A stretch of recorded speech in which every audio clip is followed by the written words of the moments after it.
വന്ദിനായിരിക്കുന്ന റമ്പാച്ചൻ, മാതാപിതാക്കളെ, സഹോദരങ്ങളെ, വലിയൊരു തീർത്ഥാടനത്തിലേക്ക് നാം പ്രവേശിക്കാൻ പോകുകയാണ്. വലിയ നോയമ്പാകുന്ന തീർത്ഥാടനം. ഈ തീർത്ഥാടനത്തിന് വലിയ മുന്നൊരുക്കങ്ങൾ ആവശ്യമാണ്.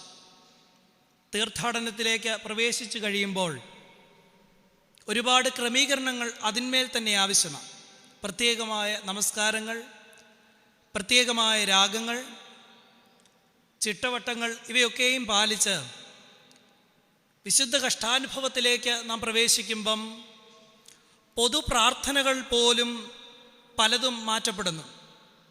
ചില പ്രത്യേക പ്രാർത്ഥനകളിലേക്ക് മാത്രം ഒതുങ്ങി കഷ്ടാനുഭവ ആഴ്ചയിലേക്ക് ഈ തീർത്ഥാടനത്തിനൊടുവിൽ നാം പ്രവേശിക്കുകയും ചെയ്യും. എന്താണ് ഇതിൻ്റെയൊക്കെ അർത്ഥം, സാരം? മറ്റൊന്നുമല്ല, our vision was focused towards the crucifixion of Christ for the atonement of humankind. മനുഷ്യരാശിക്ക് വേണ്ടി കുരിശിൽ മരിച്ചവനെ മാത്രം ധ്യാനിക്കുന്ന ഒരു തീർത്ഥാടനത്തിലേക്കാണ് ഞാനും നിങ്ങളും പ്രവേശിക്കുന്നത്. അങ്ങനെയെങ്കിൽ ഇന്ന് അധിക താമസമില്ലാതെ ഈ തീർത്ഥാടനത്തിലേക്ക് പ്രവേശിക്കുവാൻ പോകുന്ന നമുക്ക് ധ്യാനത്തിനായി ദൈവത്തിൽ ശരണപ്പെട്ട് തിരഞ്ഞെടുത്ത വേദഭാഗമാ മുന്നമേ വായിച്ചത്. വിശുദ്ധ യോഹന്നാന്റെ സുവിശേഷം 19-ാം അധ്യായം 5-ാം വാക്യം. അങ്ങനെ യേശു മുൾക്കിരീടവും ധൂമ്രവസ്ത്രവും ധരിച്ച് പുറത്തു വന്നു. പീലാത്തോസ് അവരോട്, ആ മനുഷ്യൻ ഇതാ എന്ന് പറഞ്ഞു. ബിഹോൾഡ് ദ മാൻ. ഒരു മനുഷ്യനെ നാം നിർവചിക്കുന്നത്, മനസ്സിലാക്കുന്നത് അവൻ്റെ ബാഹ്യമായ രൂപം, വസ്ത്രധാരണം, ഫിസിക്കൽ അപ്പിയറൻസ് എന്നതിലൂടെയാണ്. എന്നാൽ ക്രിസ്തുവിനെ അവൻ്റെ പീഡാനുഭവത്തിൻ്റെ മൂർധന്യാവസ്ഥയിൽ ചമ്മട്ടുകളാൽ അടിക്കപ്പെട്ട് മുഖം വികൃതമാക്കി മുൾക്കിരീടവും നിന്ദയുടെ വസ്ത്രവും ധരിപ്പിച്ച് അവനെ ക്രൂശിക്കണമെന്ന് പറഞ്ഞ ലോകത്തിൻ്റെ മധ്യത്തിലേക്ക് പീലാത്തോസ് ക്രിസ്തുവിനെ കൊണ്ടുവന്നിട്ട് ലോകത്തോട് അറിഞ്ഞോ അറിയാതെയോ പറഞ്ഞ ഒരു വാചകം, ഒരുപാട് അർത്ഥതലങ്ങൾ മുറ്റി നിൽക്കുന്ന ഒരു വാചകമാണ് ഇന്നത്തെ നമ്മുടെ ധ്യാന വിഷയം. ഈ മനുഷ്യനെ ശ്രദ്ധിച്ചു നോക്കണം. ബിഹോൾഡ് ദ മാൻ. ക്രിസ്തുവിൻ്റെ ജനനത്തിങ്കൽ തന്നെ സ്വർഗം സന്തോഷിച്ചുവെന്ന് സുവിശേഷത്തിലൊരു വാചകമുണ്ട്. നിങ്ങളത് വെറുതെ വായിച്ചു വിടേണ്ടുന്ന ഭാഗമല്ല. ക്രിസ്തുവിൻ്റെ ജനനത്തിങ്കൽ ബേത്ലഹേമിലെ കല്ലടാവിൽ ഒരു ശിശുവിനെ കണ്ട് സ്വർഗം സന്തോഷിച്ചതിൻ്റെ കാരണം എന്താ? സ്വർഗം ഉറ്റുനോക്കിയിരുന്ന ഒരു മനുഷ്യൻ. അപ്പം നിങ്ങൾ ചിന്തിക്കും, നാം എല്ലാവരും മനുഷ്യരല്ലേ? ഈ പ്രസംഗത്തിൻ്റെ ഒടുവിൽ നിങ്ങൾ പറയണം നിങ്ങൾ ആരാണ് എന്നുള്ളത്. നമ്മളെല്ലാവരും ബാഹ്യരൂപേണ നമ്മുടെ ഫിസിക്കൽ അപ്പിയറൻസ് കൊണ്ട് മറ്റുള്ളവരുടെ മുൻപാകെ മനുഷ്യരായി നടിക്കുന്നവരാണ്. എന്നാൽ യഥാർത്ഥ മനുഷ്യനെ കണ്ടെത്തുവാൻ സാധ്യമാകുന്ന ഒരിടത്താണ് ഞാനും നിങ്ങളും ആയിരിക്കുന്നത്. പലപ്പോഴും നാം ചിന്തിക്കാറുണ്ട്, എന്തിനാ ദൈവാലയത്തിലേക്ക് പോകുന്നത്? വീട്ടിൽ ഇരുന്നാലും നമുക്ക് പ്രാർത്ഥിക്കാം, ദൈവം എല്ലായിടത്തും ഉണ്ടല്ലോ, അല്ലേ? ആ സംശയം നമുക്കെല്ലാവർക്കുമുണ്ട്. എന്നാൽ നീ ആകേണ്ടതുപോലെ ആയിത്തീരേണ്ടതിന് എവിടെ എത്തണം? ഇവിടെ വരുമ്പം നിന്റെ ദൃഷ്ടി ആരിലേക്ക് പോകണം? ഈ മനുഷ്യനിലേക്ക് പോകണം. ഇന്ന് നമ്മുടെ ദൃഷ്ടി കോട്ടി മാറ്റിക്കളയുന്ന ഒരുപാട് പേരുണ്ട്. ഈ പുണ്യഭൂമിയിൽ നിൽക്കുമ്പോഴും എനിക്ക് പലപ്പോഴും വേദന തന്നിട്ടുള്ള ഒരു വേദനാജനകമായൊരു സംഗതി, നാം ഈ ദേവാലയത്തിലേക്ക് ആദ്യം പ്രവേശിക്കുമ്പം ആദ്യം ചെല്ലുന്ന ഇടം എവിടാ? പരിശുദ്ധ പരിമല തിരുമേനിയുടെ കബറ. എന്നാൽ പരിശുദ്ധ പരിമല തിരുമേനി ജീവിതം കൊണ്ട് നമ്മെ പഠിപ്പിച്ചൊരു സത്യം, ഇവനെ നോക്കണം. ആരെ? ജീവനുള്ള, സത്യസന്ധനായ, വിശുദ്ധിയുള്ള, നമുക്ക് വേണ്ടി മനുഷ്യനായി തീർന്ന ക്രിസ്തുവിനെ നോക്കണം. ഈ ദൃഷ്ടിയിൽ നിന്ന്, ഈ കാഴ്ചയിൽ നിന്ന് നമ്മുടെ വിഷൻ മാറിപ്പോകുന്നതൊക്കെയും പാപമാണ്. അതുകൊണ്ട് ആ ധാരണ ആദ്യം നേടിയെടുക്കണം. ഒരിക്കലൊരു കഥ ഇപ്രകാരം പറയുന്നത്, വല്ലാതെ അസ്വസ്ഥനായ ഒരു രാജാവ്, അദ്ദേഹത്തിൻ്റെ വിഷമം സഹിക്കാൻ വയ്യാതിരുന്ന ഒരു സമയത്ത് തൻ്റെ രാജ്യത്തോടു കൂടി ഒന്ന് നടന്നിട്ട് വരാമെന്ന് കരുതി. പക്ഷെ രാജാവായിട്ട് പോയാൽ മനുഷ്യൻ തിരിച്ചറിയും. അതുകൊണ്ട് അദ്ദേഹം വേഷം മാറി സാധാരണ മനുഷ്യനെ പോലെ തൻ്റെ രാജ്യത്തോടു കൂടെയൊക്കെ ചുറ്റി നടന്ന് തിരിച്ച് കൊട്ടാരത്തിലേക്ക് പ്രവേശിക്കാൻ നേരത്ത് കാവൽക്കാരൻ ഈ രാജാവിനെ തടഞ്ഞു നിർത്തിയിട്ട് ചോദിച്ചു, നീ ആരാണ്? നീ എവിടേക്ക് പോകുന്നു? കാവൽക്കാരന് ചോദിക്കാൻ ഈ 2 ചോദ്യമേ ഉള്ളൂ. ഒന്ന്, നീ ആരാണ്? നീ എവിടേക്ക് പോകുന്നു? ഈ 2 ചോദ്യം രാജാവിന് നന്നേ ഇഷ്ടപ്പെട്ടു. രാജാവ് പറഞ്ഞു, ഇങ്ങനെ ഈ വാതുക്കൽ നിന്ന് ഈ ചോദ്യം വരുന്നവരോടൊക്കെ ചോദിക്കുന്നതിന് നിനക്ക് എത്ര രൂപ കിട്ടും? അവൻ പറഞ്ഞു, എനിക്ക് മാസം 5000 രൂപ കിട്ടും. രാജാവ് പറഞ്ഞു, ഇനി എന്നും രാവിലെ ഞാൻ ഉണരുമ്പോൾ ഈ 2 ചോദ്യം എന്നും നീ എന്നോട് വന്ന് ചോദിക്കണം. ദിവസം ഞാൻ നിനക്ക് 1000 രൂപ വെച്ച് തരാം. നീ ആരാണ്? നീ എവിടേക്ക്? ഈ ധ്യാനത്തിന് കടന്നു വന്നിരിക്കുന്ന നിങ്ങളോട് എനിക്ക് മുന്നമേ പറയാനുള്ള വാചകം, ഈ ദേവാലയത്തിലിരിക്കുമ്പം എനിക്ക് നിങ്ങളെ രൂപാന്തരപ്പെടുത്താൻ സാധ്യമല്ല. ആകുമോ? പറ്റില്ല. നിങ്ങൾക്ക് എന്നെ രൂപാന്തരപ്പെടുത്താൻ സാധ്യമാകത്തില്ല. പക്ഷെ നമുക്ക് സാധ്യമാകും. എന്നെ ഞാൻ തന്നെ നോക്കുകയും എന്നെ ഞാൻ തന്നെ തിരുത്തുകയും ചെയ്യുന്ന കലയുടെ പേരാണ് ധ്യാനം. എൻ്റെ കണ്ണ് എന്നെ പരിശോധിക്കുന്ന കലയുടെ പേരാണ് ധ്യാനം. അങ്ങനെയെങ്കിൽ നിങ്ങളിന്ന് ഈ പുണ്യഭൂമിയിലിരിക്കുമ്പം, ഈ മഹനീയമായ ദേവാലയത്തിലിരിക്കുമ്പം ആദ്യം എടുക്കേണ്ടുന്ന പ്രതിജ്ഞ, ദൈവമേ, ഇത് ഞാൻ എന്നെ പരിശോധിക്കുന്ന, ഞാൻ ആരാണെന്നും ഞാൻ എവിടേക്ക് പോകുന്നവനാണെന്നും തിരിച്ചറിയേണ്ടതിനുള്ള മുഖാന്തരമാകുന്ന സമയമാക്കി തീർക്കണമേ എന്ന പ്രാർത്ഥന നിങ്ങളുടെ നാവിൽ നിന്ന് ഉയരണം. നമുക്ക് നോക്കാം ഈ മനുഷ്യനെ. അവൻ്റെ ബാഹ്യമായ രൂപം സുവിശേഷം പറഞ്ഞു തരുന്നത് ധൂമ്രവസ്ത്രം ധരിച്ച്, നിന്ദയുടെ വസ്ത്രം ധരിച്ചവനായി, മുൾക്കിരീടം ധരിച്ചവനായി ക്രിസ്തു നമ്മുടെ മുൻപാകെ നിൽക്കുക. ഞാനൊരു ചോദ്യം നിങ്ങളോട് ചോദിക്കട്ടെ. ദൈവം സൃഷ്ടിച്ചിട്ടുള്ളതിൽ നമ്പാൻ കൊള്ളരുതാത്ത, വിശ്വസിക്കാൻ കൊള്ളരുതാത്തൊരു സൃഷ്ടിയുണ്ട്. ഏതാണെന്നറിയാമോ? നിങ്ങളൊട്ടും സംശയിക്കേണ്ട, ഞാനും നിങ്ങളും തന്നെയാണ്. വിശ്വസിക്കാൻ കൊള്ളരുതാത്തൊരു സൃഷ്ടി മനുഷ്യൻ തന്നെയാണ്. അതിന് ഉദാഹരണവും അച്ഛൻ പറഞ്ഞു തരാം. ഇനി വിശുദ്ധ നോമ്പിലേക്ക് പ്രവേശിച്ച കഷ്ടാനുഭവ ആഴ്ചയുടെ ആദ്യത്തെ ഞായറാഴ്ച ഊശാന ഞായറാഴ്ചയാണ്. അന്ന് നാം വായിക്കുന്ന വേദഭാഗം ക്രിസ്തുവിൻ്റെ നഗരത്തിലേക്കുള്ള പ്രവാസനത്തിങ്കൽ ജനമൊക്കെയും ആർത്ത് അവൻ ഊശാന പാടി. അവർ മരക്കൊമ്പുകളിൽ കയറി ചില്ലകളൊക്കെ മറത്തിട്ട് ക്രിസ്തു കയറിയ കഴുതയ്ക്ക് കയറിപ്പോകുവാനായിട്ട് വഴികളൊരുക്കിയെന്ന് പറയുന്നുണ്ട്. അതിൻ്റെ അനുസ്മരണം എന്നോണം നാമും വഴികളൊരുക്കാറുണ്ട്. അതും പോരാഞ്ഞിട്ട് തങ്ങളുടെ വസ്ത്രങ്ങളെ തന്നെ വഴിയിൽ വിരിച്ച് ക്രിസ്തുവിന് പാതയൊരുക്കിയ ഒരു ജനത്തെ, ഓശാന പാടുന്നൊരു ജനത്തെ രോമാഞ്ചത്തോടുകൂടി നാം വായിച്ചു നിർത്തി. പക്ഷേ 3 രാത്രി വെളുക്കുമ്പം അവൻ ഊശാന പാടി അതേ ജനത്തിൻ്റെ നാവിൽ നിന്ന് ഉയരുന്ന മറ്റൊരു ശബ്ദം നമ്മുടെ നെഞ്ചു വിളർക്കുന്നുണ്ട്.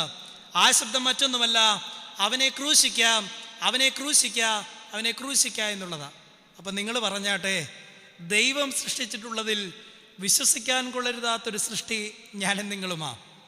അനുഗ്രഹത്തിൻ്റെ മധ്യേ സ്തോത്രം സ്തോത്രം കർത്താവേ, സ്തോത്രമതായിരം ആയിരമായി എന്ന ഗീതം പാടുകയും ജീവിതത്തിൻ്റെ പ്രതിസന്ധികളുടെ മധ്യേ ദൈവത്തോട് പരാതി പറയുകയും ചെയ്യുന്ന ഒരു ജനവിഭാഗമായി നാം മാറിയിരിക്കുന്നുവെങ്കിൽ നമ്മുടെ ദൃഷ്ടിക്ക്, നമ്മുടെ കാഴ്ചയ്ക്ക് എവിടെയോ ഭംഗം സംഭവിച്ചിരിക്കുന്നു.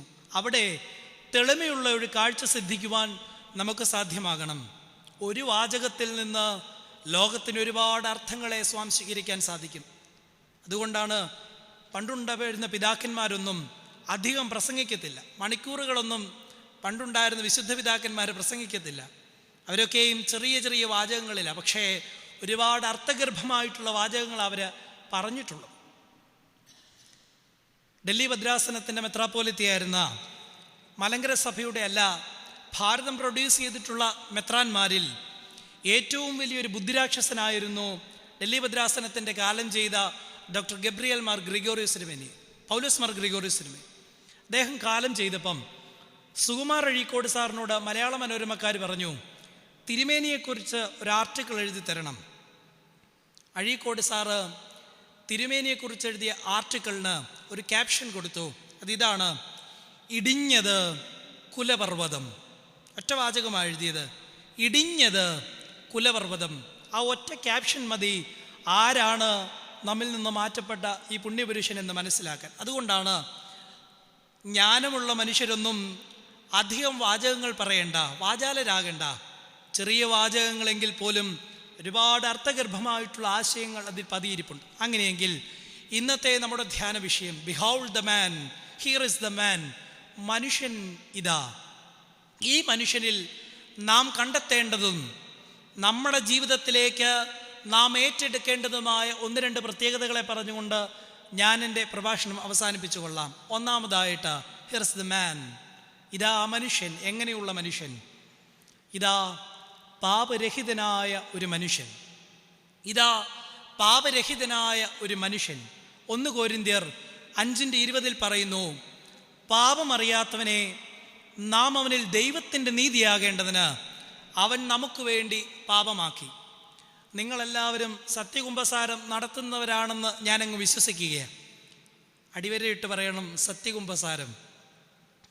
പക്ഷെ കുമ്പസാരിക്കുന്നവരൊക്കെയും പറയുന്ന വലിയൊരു ന്യായീകരണമുണ്ട്. അച്ഛാ, ബലഹീനരല്ലേ ഞങ്ങൾ, മനുഷ്യരല്ലേ, സഹജമായ ബലഹീനതകൾ ഞങ്ങളെ വീണ്ടും പാപത്തിലേക്ക്, മനുഷ്യനായി പിറന്നതുകൊണ്ട്, മനുഷ്യനായി ജീവിക്കുന്നത് കൊണ്ട്, തിന്മയുടെ നടുവിലായിരിക്കുന്നത് കൊണ്ട് ഞങ്ങൾ അറിയാതെ വീണ്ടും നിന്റെ ഈ ഒഴിവുകളൊന്നും ദൈവസന്നിധിയിൽ വിലപ്പോകത്തില്ല. അതിന് കാരണം എന്താണെന്ന് ചോദിച്ചാൽ, പൂർണ്ണ മനുഷ്യനായി ഈ ലോക ജീവിതത്തിൽ പാപത്തിൻ്റെ മധ്യയായിരുന്നിട്ടും, പറയാറുണ്ട് beyond at the same time in the midst, നടുവിലായിരുന്നിട്ടും പാപത്തിൻ്റെ മധ്യയായിരുന്നിട്ടും ഒരു തുള്ളി ചെളി പോലും കണ്ടെത്തപ്പെടുവാൻ കഴിയാതിരുന്ന ഒരു മനുഷ്യൻ നമ്മുടെ ദൃഷ്ടിക്ക് മുൻപാകെ ഉണ്ടായിരുന്നു. അവൻ്റെ പേര് നസറനായ യേശു എന്ന് തന്നെയാണ്. അതുകൊണ്ടാണ് ക്രിസ്തുവിൻ്റെ ജീവിതത്തിലെ ഏറ്റവും ഭംഗിയുള്ള ഒരു ഏട് ഏതാണെന്ന് ചോദിച്ചാൽ ഞാൻ പറയും, അവൻ്റെ സഖാക്കളുടെ ലിസ്റ്റ് നിങ്ങളെടുത്ത് പരിശോധിച്ചാൽ അറിയാം, കൂട്ടുകാരുടെ ലിസ്റ്റ് എടുത്ത് നിങ്ങളൊന്ന് പരിശോധിച്ചാൽ അറിയാം, പേര് പറയാൻ കൊള്ളാവുന്ന അന്തസ്സുള്ള ഒറ്റ കൂട്ടുകാർ പോലും ആർക്കുണ്ടായിരുന്നില്ല? ക്രിസ്തുവിനുണ്ടായിരുന്നില്ല. അവനെ തൊട്ടും തലോടും നടന്നതൊക്കെയും ആരാ? വേശ്യ സ്ത്രീകൾ, ചുങ്കക്കാര്, മുക്കുവര്, പാപികള്, സമൂഹം തെറ്റുകാരെന്ന് തള്ളിയവര്, പുറന്തള്ളിയ മനുഷ്യരൊക്കെയുമാണ് ക്രിസ്തുവിന് ചുറ്റും നടന്ന് അവനെ തൊട്ടും തലോടിയും നടന്നത്. പക്ഷേ ക്രിസ്തുവിൻ്റെ ജീവിതത്തിൻ്റെ വ്യക്തിപ്രഭാവത്തിൻ്റെ ഏറ്റവും വലിയ തെളിഞ്ഞ മാതൃക എന്താണെന്ന് ചോദിച്ചാൽ, ഇന്നത്തെ ലോകത്തോടത് പറഞ്ഞാൽ നിങ്ങളത് വിശ്വസിക്കുമോ എന്ന് തന്നെ എനിക്കറിയില്ല. കാരണം നമ്മളിന്ന് ലോകത്താൽ ആകർഷിക്കപ്പെട്ടിരിക്കുന്നവരാ. ലോകം എന്ത് പഠിപ്പിക്കുന്നുവോ, ഏത് പരസ്യവാചകം പറയുന്നുവോ അതിൻ്റെ പിന്നാലെ പോകുന്നവരാ നാം. അവിടെ ക്രിസ്തു നമ്മുടെ മുൻപാകെ ഒരു ചലഞ്ച് വെക്കുന്നുണ്ട്. എന്താ ചലഞ്ച് എന്നറിയാവോ? ഈ മനുഷ്യരുടെയൊക്കെയും നടുവിലായിരുന്നിട്ടും, പാപത്തിൻ്റെ ലാഞ്ചനകൾ, പാപത്തിൻ്റെ വഴി തൻ്റെ തൊട്ടു മുൻപേ ഉണ്ടായിരുന്നിട്ടും, ക്രിസ്തുവിൻ്റെ വിശുദ്ധ ജീവിതം അവരെ ആകർഷിച്ചതല്ലാതെ അവരുടെ അശുദ്ധ ജീവിതം ക്രിസ്തുവിനെ വലിച്ചു കൊണ്ടുപോയില്ല. നിങ്ങൾ ശ്രദ്ധയോടുകൂടി ഇത് കേൾക്കണം. തൻ്റെ ജീവിതത്തിൻ്റെ വിശുദ്ധി തന്നോട് അടുത്ത് വന്നവർക്ക് പകർന്നു കൊടുക്കുകയല്ലാതെ അവരുടെ ജീവിതത്തിൻ്റെ കളങ്കം ക്രിസ്തുവിനെ സ്വാധീനിച്ചില്ല. അവിടെ ഞാനും നിങ്ങളും ക്രിസ്തുവും തമ്മിൽ വലിയ അന്തരമാണ്. നമ്മുടെ ജീവിതത്തിൻ്റെ ഏറ്റവും വലിയ പരാജയം എന്താണെന്ന് നിങ്ങൾക്കറിയാമോ? ലോകം എന്ത് പറയുന്നോ, ലോകത്തിൻ്റെ മധ്യയിലായിരിക്കുമ്പോൾ അവിടെ നിങ്ങളുടെ ന്യായീകരണമാണ്, ബലഹീന മനുഷ്യനല്ലേ, പൂർണ്ണ മനുഷ്യനായി സമസ്വഭാവമുള്ള മനുഷ്യനായി നമ്മുടെ ഇടയിൽ ജീവിച്ച ക്രിസ്തു നമ്മുടെ മുൻപാകെ ഒരു ചോദ്യം ഉയർത്തുന്നുണ്ട്. അതൊരു വലിയ വെല്ലുവിളി തന്നെയാണ്. ബേത്ലഹേമിലെ കല്ലടാവ് മുതൽ കാൽവറിയിലെ കുരിശിൻ്റെ ചുവട് വരെയുള്ള ഈ ലോക ജീവിതത്തിൽ പാപത്തെക്കുറിച്ച് എന്നെ ബോധ്യം വരുത്താമോ? നിങ്ങൾ പറയാറുണ്ടല്ലോ, ഈ ലോക ജീവിതം, തിന്മയുടെ നടുവിലെ ജീവിതം എന്നെ തിന്മയിലേക്ക് വലിച്ചു കൊണ്ടുപോയി എന്ന്. എന്നാൽ ക്രിസ്തു അവിടെ നമ്മുടെ മുൻപാകെ വെക്കുന്ന ഏറ്റവും വലിയൊരു വെല്ലുവിളി, ബേത്ലഹേമിലെ കല്ലടാവ് മുതൽ കാൽവറിയിലെ കുരിശിൻ്റെ ചുവട് വരെയുള്ള ഈ ലോക ജീവിതയാത്രയിൽ പാപത്തെക്കുറിച്ച് എന്നെ ബോധ്യം വരുത്താമോ? ഇന്നത്തെ തലമുറ വല്ലാതെ നമ്മെ വിഷമിപ്പിക്കുന്നൊരു തലമുറയാണ്. ഈ അടുത്തിടെ മനോരമ ന്യൂസിൽ വളരെ ഭംഗിയുള്ള ഒരു റിപ്പോർട്ട് കണ്ടു. ഇപ്പോഴത്തെ ചെറുപ്പക്കാരെ കുറിച്ചാണ്. ടിക്ടോക്കിൻ്റെ കാലമായിപ്പം. അതിനകത്തൊരു 5 മിനിറ്റുള്ള ഒരു ഫീച്ചർ പറഞ്ഞതിനകത്ത് പറഞ്ഞു, ഓടുന്ന വണ്ടിയുടെ മുൻപിലേക്ക് ചാടി നൃത്തം ചെയ്യുന്ന ഒരു തലമുറ നമുക്കുണ്ട്. ഓടുന്ന വണ്ടിയുടെ മുൻപിലേക്ക് ചാടി നൃത്തം ചെയ്യുന്നൊരു തലമുറ നമ്മുടെ കണ്ണിന് മുൻപാകെയാണ്. ലോകം എന്ത് പറയുന്നോ, ലോകം വെക്കുന്ന ചലഞ്ചുകൾ ഏറ്റെടുക്കാനുള്ള ഒരു തലമുറ, ദൈവം വെക്കുന്ന വിശുദ്ധിയുടെ ചലഞ്ച് ഏറ്റെടുക്കുവാൻ മുതിർന്നവർക്കും സാധ്യമാകുന്നില്ല. ചെറുപ്പക്കാർക്കും ഇവിടെ ഈ മനുഷ്യനെ ശ്രദ്ധയോടുകൂടി നോക്കണം. അവൻ്റെ ജീവിതത്തിൻ്റെ, ഈ ലോക ജീവിതത്തിൻ്റെ ഏറ്റവും തെളിഞ്ഞ വ്യക്തിപ്രഭാവം അവൻ നമ്മെ പഠിപ്പിച്ചത് പാപരഹിതനായി ജീവിച്ചു എന്നുള്ളതാ.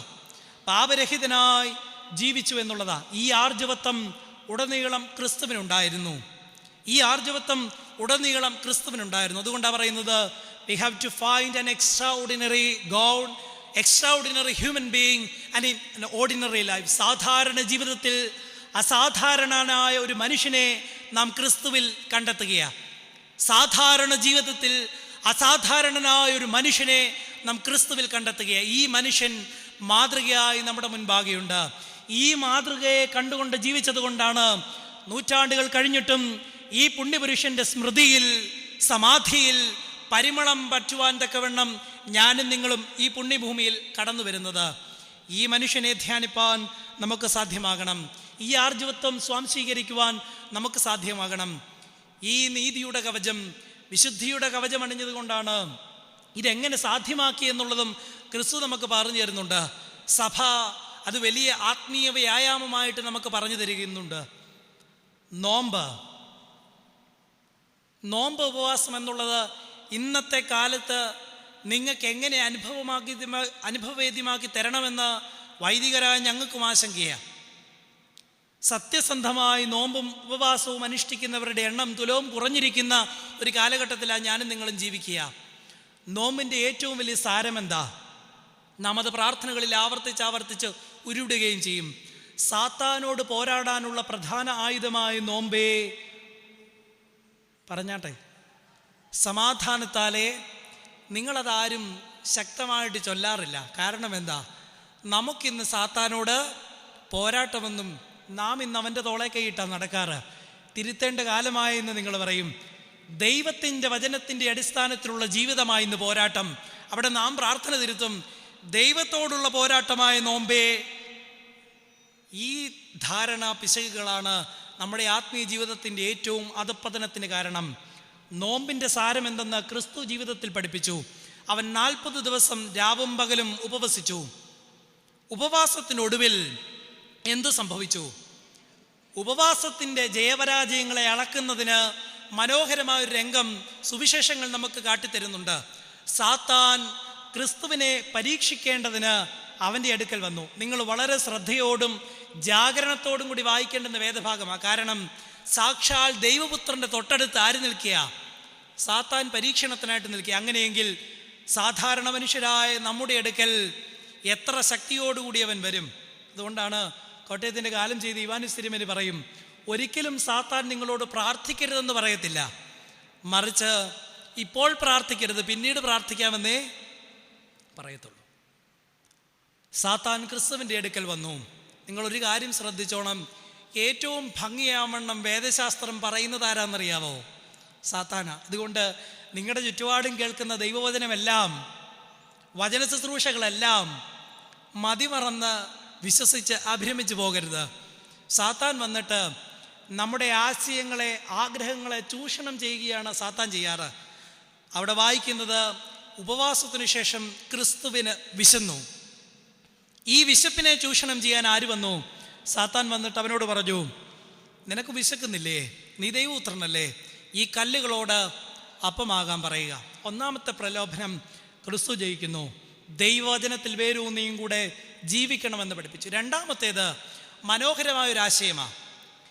ദേവാലയ ഗോപുരത്തിൻ്റെ അഗ്രത്തിൽ കൊണ്ടുവന്ന് ക്രിസ്തുവിനെ നിർത്തിയിട്ട് സാത്താൻ ഒരു സങ്കീർത്തനം ചൊല്ലിക്കേൽപ്പിച്ചു. ഒരു മസമൂറ ചൊല്ലിയ സങ്കീർത്തനം മറ്റൊന്നുമല്ല, നീ താഴേക്ക് ചാട്, നിന്നെ നിന്റെ ദൂതന്മാർ അവൻ്റെ കൈകളിൽ വഹിച്ചുകൊള്ളും. ഇന്നത്തെ ഇവിടെ ഇരിക്കുന്നവരും മറ്റ് പ്രാർത്ഥനാ യോഗങ്ങളിൽ പോകുന്നവരുമായ ഒരുപാട് പേര് ഇവിടെ ഉണ്ടെന്ന് എനിക്കറിയാം. എന്നാൽ നിങ്ങൾ ശ്രദ്ധയോടുകൂടി കേൾക്കണം. ഇന്ന് ഈ കാലഘട്ടത്തിൽ നാം എങ്ങനെയാണ് ദൈവത്തെ അന്വേഷിക്കുന്നത്? ഉള്ളിൻ്റെ ഉള്ളിലുള്ള ആത്മബലത്തിൽ വേരൂന്നിയല്ല നാം ആരും. അടയാളങ്ങൾ കണ്ടും അത്ഭുതങ്ങൾ കണ്ടും രോഗശാന്തി കണ്ടും കടബാധ്യതയുടെ വിടുതൽ കണ്ടും പരസ്യവാചകങ്ങൾ കണ്ടുമാണ് ദൈവത്തെ പലപ്പോഴും ഞാനും നിങ്ങളും അത്ഭുതങ്ങൾ കാട്ടിയാൽ, രോഗശാന്തി പ്രദർശിപ്പിച്ചാൽ ദൈവത്തെ വിശ്വസിക്കാമെന്ന് പറയുന്ന ഒരു ജനവിഭാഗം നമ്മുടെ ഇടയിൽ വളരെ ശക്തി പ്രാപിച്ചിരിക്കുക. അതിൻ്റെ മധ്യേ ഈ രണ്ടാമത്തെ പ്രലോഭനം ഒരുപാട് കാര്യങ്ങൾ നമ്മെ പഠിപ്പിക്കുന്നുണ്ട്. ക്രിസ്തുവിൻ്റെ അടുക്കൽ വന്ന് പറഞ്ഞു, നീ ദേവാലയ ഗോപുരത്തിൻ്റെ ഉയരത്തിൽ നിന്ന് താഴേക്ക് ചാട്. ഈ അത്ഭുതത്തിൽ ലോകം ദർശിച്ചിട്ട് നീ സാക്ഷാൽ ദൈവപുത്രനെന്ന് ഈ ലോകം വിശ്വസിക്കണം. സയൻസ് പഠിച്ചിട്ടുള്ളവർക്കറിയാം, വെയിറ്റുള്ള ഒരു സാധനം മേളിൽ നിന്നിട്ടാൽ താഴേക്ക് വരണമെന്നുള്ളത്. അതിനൊരു പേര് പറയും. എന്താ? Gravitational force. അത് പ്രകൃതിയുടെ നിയമമാണ്, ഗുരുത്വാകർഷണം. ആണോ? ഇതിന് പ്രകൃതിക്ക് വിരുദ്ധമായി എന്തെങ്കിലും അത്ഭുതങ്ങൾ കാട്ടിയാൽ ഞാൻ നിന്നെ വിശ്വസിക്കാമെന്ന് പറയുന്നത് ആരുടെ പ്രലോഭനമാ? സാത്താൻ്റെ പ്രലോഭനമാ. അങ്ങനെ പ്രലോഭിക്കപ്പെട്ടവരുണ്ട് എങ്കിൽ ഇന്ന് തിരികെ വന്നോണം. നോമ്പിൻ്റെ സാരം, ക്രിസ്തുവിൽ നിന്ന് നമ്മുടെ ദർശനം മാറ്റിക്കളയുന്നതിനെ സാത്താൻ ഉദ്യമിക്കുന്നുവെങ്കിൽ അതിനെ വിജയിക്കുവാൻ, അതിനെന്ത് നേടണം? ക്രിസ്തു നേടിയ ഈ ആർജവത്വം നേടുവാൻ തക്കവണ്ണം ഇടയാകണം. സാത്താനോട് പോരാടാനുള്ള പ്രധാനായുധമായി നോമ്പേ സമാധാനത്താളെ വരിക. ഏത് സാഹചര്യങ്ങളുമായിക്കൊള്ളട്ടെ, നമ്മൾ ഏതവസ്ഥയിലുമായിരിക്കൊള്ളട്ടെ, പാപത്തിൻ്റെ മധ്യയായിരുന്നു കൊള്ളട്ടെ, നമ്മുടെ വ്യക്തിപ്രഭാവം, നമ്മുടെ ജീവിതത്തിൻ്റെ വിശുദ്ധി സൂക്ഷിക്കുവാൻ തക്കവണ്ണം ക്രിസ്ത്യാനിയായ നമുക്ക് സാധ്യമാകണം. തൻ്റെ ജീവിത വിശുദ്ധിയുടെ ബലത്തിൽ വേരൂന്നി ക്രിസ്തു നേരിടുന്ന, ശത്രുക്കളെ നേരിടുന്ന മനോഹരമായൊരു രംഗം സുവിശേഷങ്ങളിൽ മറ്റൊരു ഭാഗത്തും കാട്ടിത്തരുന്നുണ്ട്. വേദപുസ്തകത്തിലേക്കും വെച്ച് എനിക്ക് ഏറ്റവും ഇഷ്ടമുള്ള ഒരു വേദഭാഗമാണ് വിശുദ്ധ യോഹന്നാന്റെ സുവിശേഷം 18-ാം അധ്യായം. തനിക്ക് നേരിടുവാൻ പോകുന്ന വ്യഥകളെയും കുരിശുമരണത്തെയും കുറിച്ച് അറിഞ്ഞിട്ട് അവൻ കെദ്രോൻ തോട്ടിന് അക്കരെയുള്ള തോട്ടത്തിൽ ശിഷ്യന്മാരുമായി പ്രാർത്ഥിപ്പാൻ പോയി. കെദ്രോൻ തോട്ടിന് അക്കരെയുള്ള തോട്ടത്തിൽ പ്രാർത്ഥിപ്പാൻ ക്രിസ്തു പോയി.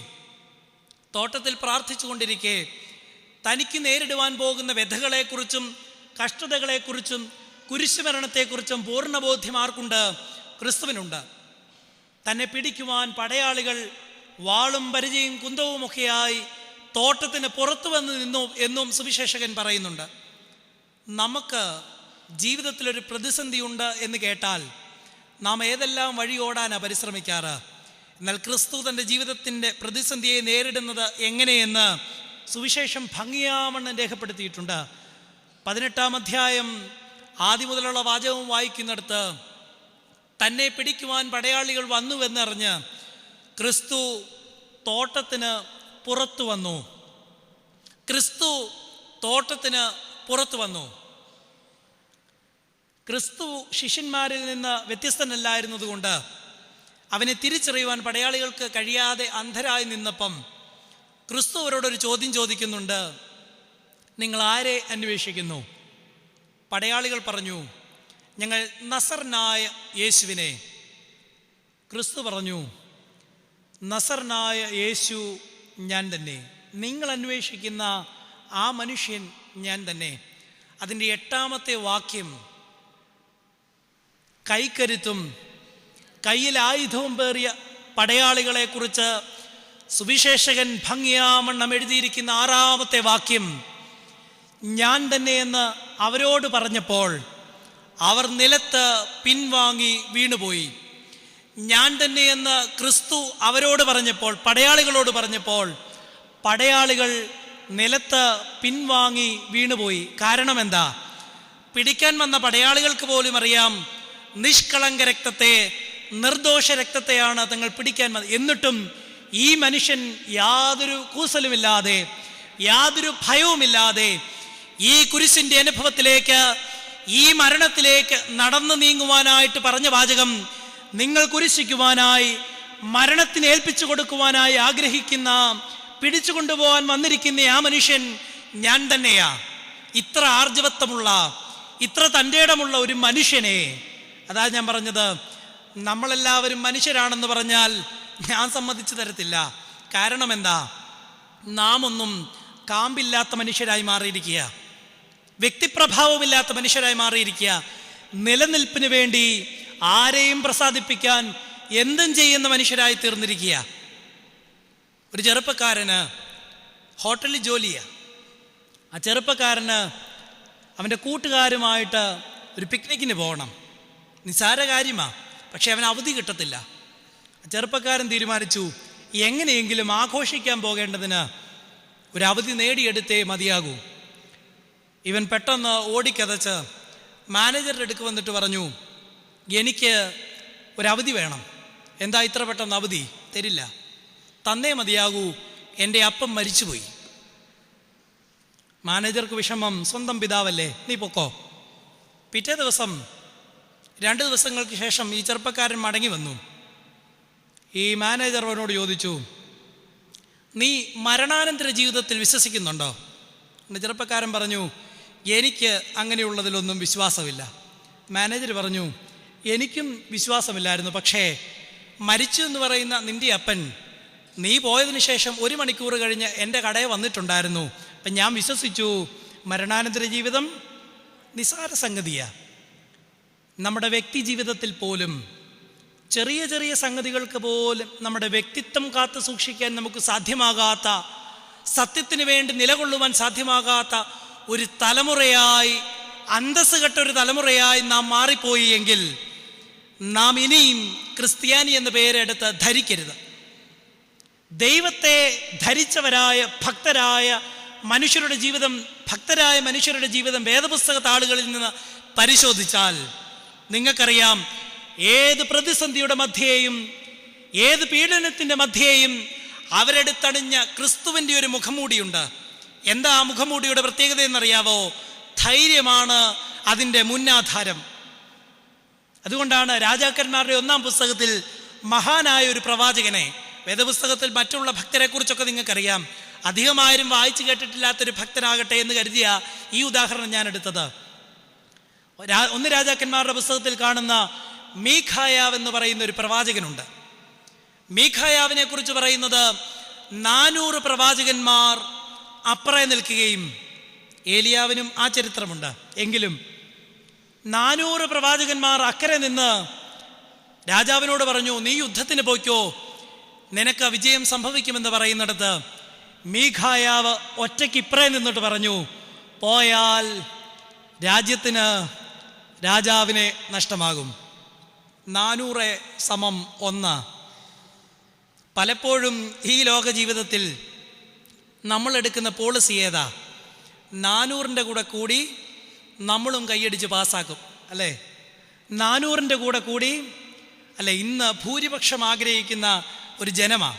പല പ്രതിസന്ധികളുടെ മധ്യേ സഭാവഴക്കുകളും ഒക്കെ നടക്കുമ്പം എല്ലാവരും പറയുന്നൊരു ഫോർമാലിറ്റിയാണ്, അല്ലെങ്കിൽ ഒരു ഫോർമുലയാണ്. എന്താ പറയുന്നത്? ഭൂരിപക്ഷം വിജയിക്കട്ടെ.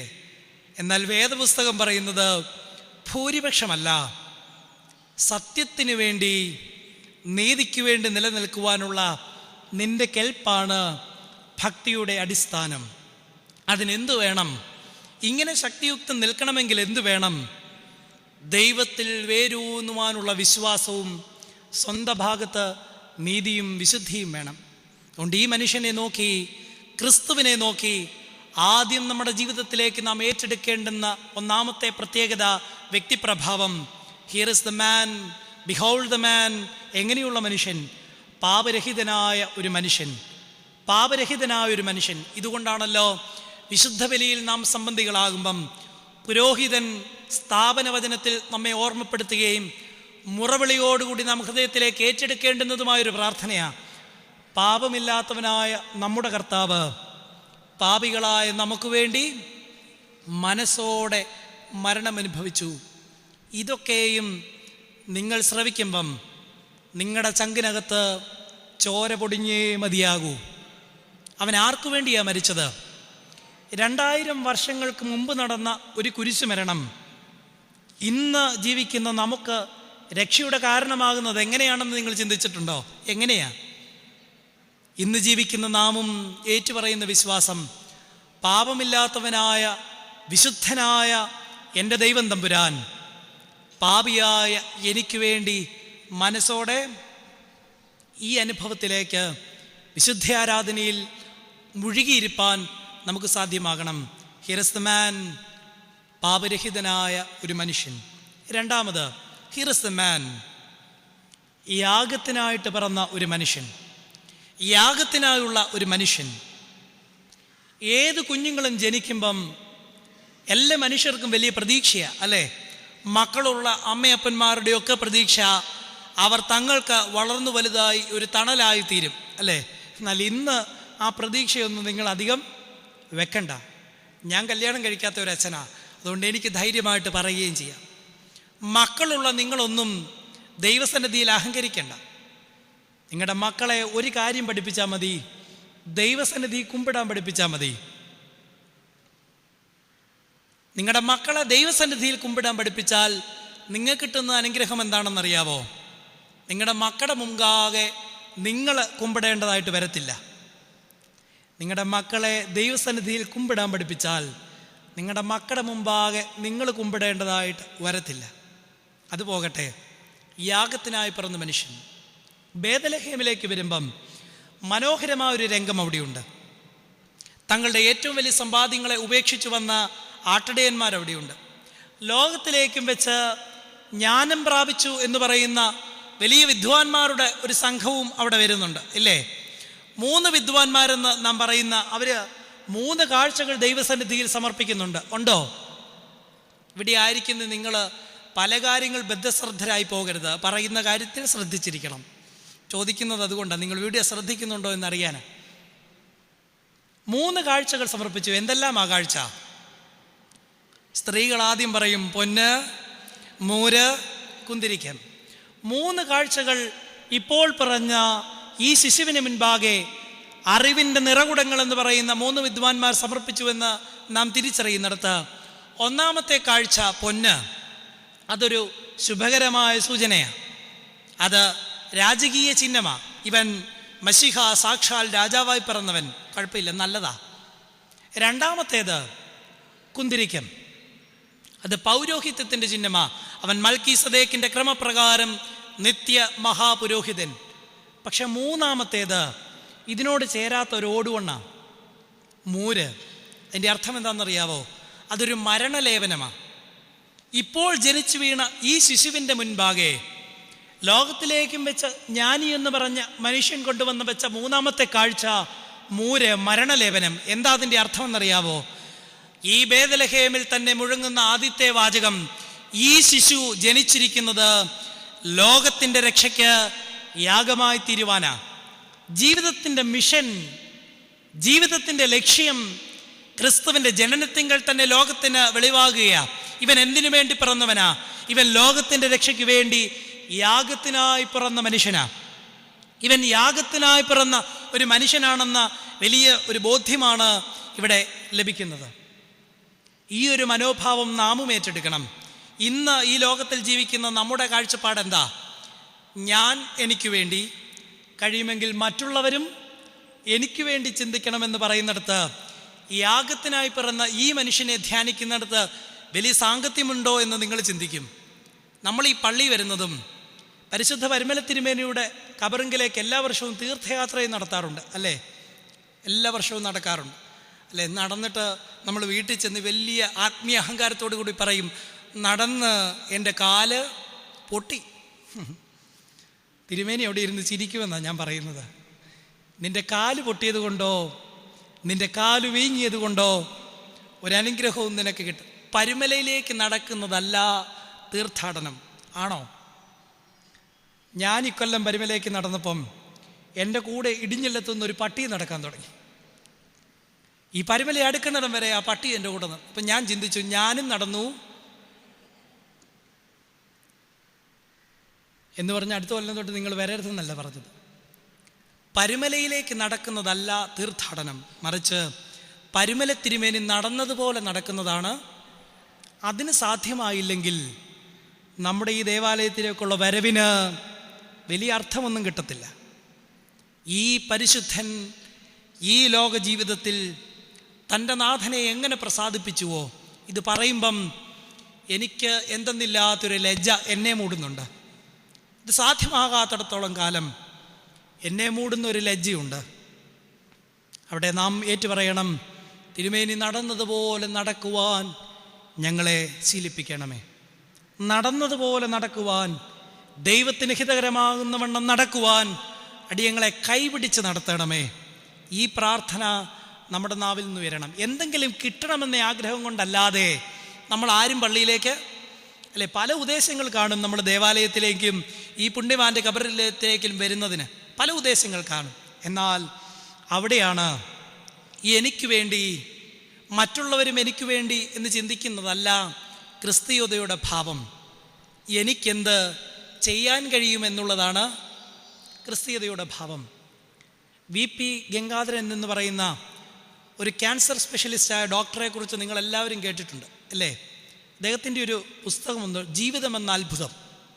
ഇതിൽ അദ്ദേഹം പുഷ്പസ്വാമി എന്ന് പറയുന്ന നിർധനയായ ഒരു സ്ത്രീയെക്കുറിച്ച് പറയുന്നുണ്ട്. അവർക്കൊരു ലുക്കീമിയ, ഒരു മാരകമായ അസുഖം ബാധിച്ച ഒരു നിർധനയായ ആരുമില്ലാത്തൊരു സ്ത്രീയാണ്.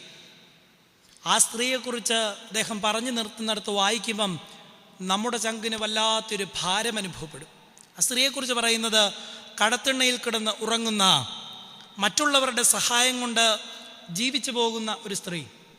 ശരീരത്തിന് ഈ രോഗാവസ്ഥയും വലിയ വ്യാധികളും നേരിട്ട് വല്ലാതെ കഷ്ടപ്പെടുന്നൊരു സ്ത്രീയാണ്. ഈ ഡോക്ടറുടെ അടുക്ക് അദ്ദേഹം അവരെ കൊണ്ടുവന്നു. രോഗം മൂർച്ഛിച്ച് അബോധാവസ്ഥയിലേക്ക് പോകുന്നതിന് മുമ്പ്, കണ്ണടഞ്ഞു പോകുന്നതിന് മുമ്പ് ഈ സ്ത്രീ ഡോക്ടറുടെ കയ്യെ പിടിച്ചിട്ടൊരു വാചകം പറഞ്ഞു, ഡോക്ടറെ, എനിക്കൊരു അക്കൗണ്ടുണ്ട്, ഒരു ബാങ്ക് അക്കൗണ്ട്. ആ ബാങ്ക് അക്കൗണ്ടിൽ എനിക്ക് പലരായി തന്ന സഹായങ്ങൾ ഞാൻ സ്വരുക്കൂട്ടി വെച്ച ഒരു 10,000 രൂപയുണ്ട്. നിർധനരായ ആരെങ്കിലും ഉണ്ട് എങ്കിൽ ആ പൈസ ഡോക്ടർ അവർക്ക് നൽകണം. ഭിക്ഷക്കാരിയായ, മറ്റുള്ളവരുടെ സഹായം കൊണ്ട് ജീവിച്ച ഈ സ്ത്രീ രോഗത്തിൻ്റെ ഏറ്റവും മൂർധന്യാവസ്ഥയിൽ നിന്ന് ആ ഡോക്ടറുടെ കയ്യെ പിടിച്ച് പറഞ്ഞ വാചകമാണ്, നിർധനരായ ആരെങ്കിലും ഉണ്ട് എങ്കിൽ. ഡോക്ടർ എഴുതുന്നത് ഇങ്ങനെയാണ്, ഇവരെക്കാൾ നിർധനയായ ഒരു സ്ത്രീയെ, ഒരു മനുഷ്യനെ കണ്ടെത്തുക എന്നുള്ളതാണ് എൻ്റെ മുൻപാകെയുള്ള. ഇങ്ങനെ നിഷ്കളങ്കരായ മനുഷ്യർ ജീവിക്കുന്ന ഒരു ഭൂമിയിലുമാ ഞാനും നിങ്ങൾ ജീവിക്കുന്ന. അവിടെയാണ് നമ്മുടെ ഉറുമ്പടിക വേദനകളുമായി, നമ്മുടെ ചെറിയ ചെറിയ നുറുങ്ങ് കഷ്ടതകളുമായി ദൈവത്തിൻ്റെ മുൻപാകെ വന്ന് നാം പരാതിപ്പെടുന്നത്. എന്താ? എൻ്റെ ജീവിതത്തിൻ്റെ വ്യസനം നീ മാറ്റിത്തരണം. അവിടെ ക്രിസ്തു ആത്മബലിയിലൂടെ ഒരു പാഠം നമ്മളെ പഠിപ്പിച്ചു തരുന്നുണ്ട്. ഞാൻ എനിക്ക് വേണ്ടിയല്ല, ഞാൻ മറ്റുള്ളവർക്ക് വേണ്ടി ജീവിതം സമർപ്പിക്കുന്നിടത്താണ് എൻ്റെ ജീവിതം പ്രകാശമാകുന്നത്. അതുകൊണ്ടാണ് വിശുദ്ധ കുർബാനയുടെ സ്ഥാപനം തന്നെ ഈ പരമമായ അർത്ഥമാണ്. അവൻ പഠിപ്പിച്ചു, എല്ലാം ജനത്തിന് വിഭാഗിച്ചു കൊടുത്തു, എല്ലാം ശിഷ്യന്മാരെ പഠിപ്പിച്ചു, ഒടുവിൽ തന്നെ ജനത്തിന് വിഭാഗിച്ചു കൊടുക്കുന്ന ക്രിസ്തുവിൻ്റെ രംഗം മനോഹരമായൊരു ധ്യാനമാണ്. This is my body, this is my blood. എൻ്റെ ശരീരവും എൻ്റെ രക്തവും ഫോർ യുവർ എറ്റേണൽ ലൈഫ്, നിത്യജീവന് വേണ്ടി ഞാൻ നിങ്ങൾക്ക് എന്നെ തന്നെ സമർപ്പിച്ചിട്ട് പോകുകയാണ്. ഈ ക്രിസ്തുവിനെ ധ്യാനിക്കുവാൻ നമുക്ക് സാധ്യമാകണം. എനിക്ക് വേണ്ടി നേടിയെടുക്കുന്നതല്ല ആത്മീയത, എൻ്റെ ജീവിതത്തിന് സുഖസൗകര്യങ്ങളെ നേടിയെടുക്കുന്നതല്ല ആത്മീയത. ഞാൻ എൻ്റെ ജീവിതത്തിൽ ദൈവത്തിൽ നിന്ന് സ്വാംശീകരിച്ച് മറ്റുള്ളവരെയും കൂടി കരുതി കൊണ്ടുപോകുന്ന ജീവിതത്തിൻ്റെ പേരാണ് ക്രിസ്തീയ ജീവിതം. അത് സാധ്യമാക്കുവാൻ നമുക്ക് സാധ്യമാകണം. യേശുവിൻ്റെ മരണം, യേശുവിൻ്റെ കുരിശ് നമ്മെ പഠിപ്പിക്കുന്നതും ഇത് തന്നെയാണ്. ജീവിതത്തിൽ പ്രയാസവും പ്രതിസന്ധിയുമില്ലാത്ത ഒരു മനുഷ്യനെ നിങ്ങൾ കാണിച്ചു തരാമോ? ജീവിതത്തിൽ ഒന്നല്ലെങ്കിൽ മറ്റൊരു വിധത്തിൽ പ്രയാസങ്ങളില്ലാത്ത മനുഷ്യനെ നിങ്ങൾക്ക് കാട്ടിത്തരാൻ സാധിക്കുമോ? ഇല്ല. ഒന്നെങ്കിൽ രോഗത്തിൻ്റെതായ ബുദ്ധിമുട്ട്, സാമ്പത്തികമായ ഞെരുക്കം, മദ്യപാനത്തിൻ്റെ ബുദ്ധിമുട്ടുകൾ അനുഭവിക്കുന്ന കുടുംബജീവിതങ്ങൾ, സമാധാനമില്ലാത്തവർ, അവിശ്വസ്തരായ ജീവിത പങ്കാളി, ചൊവ്വില്ലാത്ത മക്കൾ, നഷ്ടപ്പെട്ടു പോയ തലമുറ, ഒരുപാട് പ്രതിസന്ധികളിലൂടെ കടന്നു പോകുന്നവരാ നാം ഓരോരുത്തരും. നാം എല്ലാവരും ഈ കുരിശിൻ്റെ മുൻപാകെ വന്ന്, ക്രിസ്തു കഷ്ടത അനുഭവിച്ച് ഈ കുരിശിൻ്റെ മുൻപാകെ വന്ന് ധ്യാനിക്കുന്ന വിഷയം എന്താ? എൻ്റെ ജീവിതത്തിലെ കുരിശ്. സുവിശേഷം നമ്മുടെ മുൻപാകെ വെച്ച് നീട്ടിയ ഏറ്റവും വലിയൊരു കാസായുണ്ട് കുടിക്കുവാനായി. എന്നെ അനുഗമിക്കുവാൻ ഇച്ഛിച്ചാൽ എന്തു ചെയ്യണം? തന്നെത്താൻ ത്യജിച്ച് തൻ്റെ കുരിശെടുത്ത്. നിങ്ങൾ മലയാറ്റൂര് പോയാൽ അറിയാം, വലിയ തടിക്കുരിശും ചുമന്നുകൊണ്ട് വരുന്ന ഒരുപാട് പേരെ കാണാം. അതാണോ ഇവിടെ അർത്ഥമാക്കുന്നത്? അല്ല, മറിച്ച് ക്രിസ്തു ഓരോ മനുഷ്യരുടെയും ജീവിതത്തിൽ ഒരു കുരിശിൻ്റെ അനുഭവം വച്ച് നീട്ടിയിട്ടുണ്ട്. അതില്ല എന്ന് പറഞ്ഞാൽ ഞാൻ സമ്മതിക്കുകയില്ല. ഒന്നല്ലെങ്കിൽ മറ്റൊരു വിധത്തിൽ ദൈവം തമ്പുരാൻ ഒരു കുരിശിൻ്റെ അനുഭവം നിങ്ങളുടെ ജീവിതത്തിൽ വെച്ച് നീട്ടിയിട്ടുണ്ട്. ഒരു വാചകം പറയാറുണ്ട്, God enters through a breach. മുറിപ്പാടുകളിലൂടെയാണ് ക്രിസ്തു ജീവിതത്തിലേക്ക്. അതുകൊണ്ട് നിങ്ങളുടെ ജീവിതത്തിൻ്റെ പ്രതിസന്ധികൾ നിങ്ങൾ തളർന്നു പോകരുത്. ഈ കുരിശിൻ്റെ മുൻപാകെ നിങ്ങൾ എന്ത് പ്രാർത്ഥിക്കണമെന്നറിയാവോ?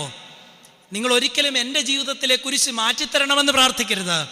മറിച്ച് എങ്ങനെ സഹിക്കണമെന്ന് തമ്പുരാനെ നീ എന്നെ പഠിപ്പിക്കണമെന്ന്. അതാ, കുരിശൊരിക്കലും എന്തിന് സഹിക്കണമെന്നതിൻ്റെ ഉത്തരമല്ല. നമ്മുടെ ഒരു തെറ്റായ ധാരണയതാ, പള്ളി വന്നാൽ എനിക്ക് ഉത്തരം കിട്ടണം. പല പ്രാർത്ഥനകളിലേക്ക് നിങ്ങൾ പോകുന്നതിൻ്റെ കാരണം എന്താ? ഞാൻ ചോദിക്കുന്നതിന് മറുപടി തരുന്ന ഒരു ദൈവത്തെ എനിക്കവിടെ, ഇവിടെ വന്നാൽ നിങ്ങൾക്ക് അത് ചിലപ്പോൾ കിട്ടിയെന്ന് വരത്തില്ല. എന്തിന് സഹിക്കണം എന്നതിൻ്റെ ചോദ്യത്തിൻ്റെ ഉത്തരമല്ല കുരിശ് തരുന്നത്, മറിച്ച് എങ്ങനെ സഹിക്കണമെന്ന ചോദ്യത്തിൻ്റെ ഉത്തരമാണ്. എങ്ങനെ സഹിക്കണമെന്ന ചോദ്യത്തിൻ്റെ ഉത്തരം. ഈ കുരിശിൻ്റെ മുൻപാകെ നിൽക്കുമ്പം നമ്മുടെ പ്രാർത്ഥന ഇതായിരിക്കണം, നാഥാ, നീ എൻ്റെ ജീവിതത്തിൽ വെച്ച് നീട്ടിയ ഈ കുരിശിൻ്റെ അനുഭവത്തെ സഹിപ്പാനുള്ള കൃപ തരണം. യാഗത്തിനായി പിറന്ന മനുഷ്യൻ നമ്മെ തൻ്റെ കുരിശിൻ്റെ അനുഭവത്തിലൂടെ പഠിപ്പിച്ചതും ഇതാ, നിന്റെ ജീവിതത്തിലെ കുരിശിൻ്റെ അനുഭവം എന്നെ നോക്കി ഭംഗിയാവണ്ണം വഹിപ്പാൻ നിനക്ക് സാധ്യമാകണം. ആരാധനയിൽ നാം ചൊല്ലുന്നുണ്ട്, ഞങ്ങൾ നിന്റെ മരണത്തെ ഓർക്കുകയും നിന്റെ പുനരുത്ഥാനത്തെ ഏറ്റുപറയുകയും നിന്റെ രണ്ടാമത്തെ എഴുന്നള്ളത്തിനായി നോക്കി പാർക്കുകയും ചെയ്യും. നിന്റെ മരണത്തെ അനുസ്മരിക്കുകയും നിന്റെ പുനരുത്ഥാനത്തെ ഏറ്റുപറയുകയും. നമ്മുടെ വിശ്വാസം ഇതാ, ജീവിതത്തിൻ്റെ ഒരിക്കലും അന്തമല്ല ഇതൊന്നും. ഇതുകൊണ്ടൊരിക്കലും അവസാനിച്ചു പോകുമെന്ന് നിങ്ങൾ കരുതരുത്. ഈ പുസ്തകം ഒന്നും അവസാനിപ്പിക്കുന്ന ഗ്രന്ഥമല്ല, ആണോ? അല്ല. ദുഃഖവെള്ളിയാഴ്ച വലിയ വിലാപത്തോടുകൂടി നാം കണ്ണുനീര് വാർക്കുന്നുണ്ട് എങ്കിൽ ഉദ്ധാനത്തിൻ്റെ ആ രാത്രിയിൽ നാം കേൾക്കുന്ന ശബ്ദം മറ്റൊന്നല്ല, നമ്മുടെ കർത്താവിൻ്റെ മഹനീയമായ ശബ്ദം, ശത്രുക്കളെ പിന്നിലേക്ക് അടിച്ചോടിച്ചിരിക്കുന്ന ക്രിസ്തുവിൻ്റെ ശബ്ദം ഉദ്ധാനത്തിൻ്റെ സന്ധ്യയിൽ നാം കേൾക്കുന്നുണ്ട്. ഇതാണ്. അതുകൊണ്ട് യോഹന്നാൻ്റെ സുവിശേഷത്തിൽ ക്രിസ്തുവിൻ്റെ കഷ്ടാനുഭവങ്ങളോട് ചേർത്ത് വായിക്കുവാൻ മനോഹരമായൊരു വാക്യം അദ്ദേഹം ചേർത്തിട്ടുണ്ട്. In the place were Jesus was crucified there was a garden. അവനെ കുരിശിച്ച ഇടത്ത് തന്നെ എന്തുണ്ടായിരുന്നു? ഒരു പൂന്തോട്ടവും. ക്രിസ്തുവിനെ കുരിശിച്ച ഇടത്ത് തന്നെ ഒരു പൂന്തോട്ടവും ഉണ്ടായിരുന്നു. അതിൻ്റെ കാരണം എന്താ? ഇതൊന്നിൻ്റെയും അവസാനമെന്ന് നിങ്ങൾ കരുതരുത്. ജീവിതത്തിൽ ഈ പ്രയാസം, കണ്ണുനീര് ദൈവം നിനക്ക് വെച്ച് നീട്ടിയിട്ടുണ്ട് എങ്കിൽ അത് ജീവിതത്തിൻ്റെ അന്തമാണെന്ന് കരുതരുത്. നിരാശയുടെ പടുകുഴിയിലേക്ക് നീ വീണു പോകരുത്. ഏലിയാവിനെ പോലെ ചൂരച്ചെടിയുടെ ചുവട്ടിൽ അഭയം കണ്ടെത്തുവാനും നീ ശ്രമിക്കരുത്. അവിടെ ദൈവത്തിൻ്റെ ശബ്ദം നീ കേൾക്കണം. നിനക്ക് ഇവിടെ എന്ത് കാര്യം? ദൈവം നമ്മളോട് ചോദിക്കും. നിരാശയുടെ മൂർധന്യ അവസ്ഥയിൽ നിൽക്കുന്ന നിന്നോട് ദൈവം ചോദിക്കുന്ന ചോദ്യം, നിനക്ക് ഇവിടെ എന്ത് കാര്യം? സുവിശേഷങ്ങളിലെ മനോഹരമായ ഒരു സൗഖ്യപ്രദാനത്തിൻ്റെ രംഗമുണ്ട്. വിശുദ്ധ യോഹന്നാന്റെ സുവിശേഷം 5-ാം അധ്യായം ആദ്യ വാചകങ്ങളിലാണ്. 38 വർഷം ബെത്സയിദ കുളക്കടകിൽ കിടന്ന രോഗിയായ ഒരു മനുഷ്യൻ. എത്ര വർഷമാണ് കിടന്നത്?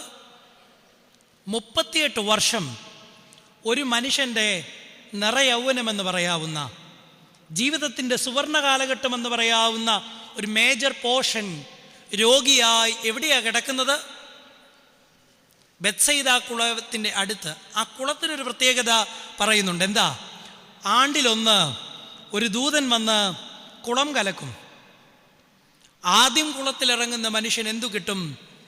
ഒരുപാട് വ്യാധികളുള്ള മനുഷ്യരൊക്കെയും കുളത്തിൻ്റെ അടുത്ത് സൗഖ്യമാകുവാനുള്ള സാധ്യതയുടെ ഏറ്റവും അടുത്താണ് ഈ മനുഷ്യൻ 38 വർഷമായിട്ടും കിടക്കുന്നത്.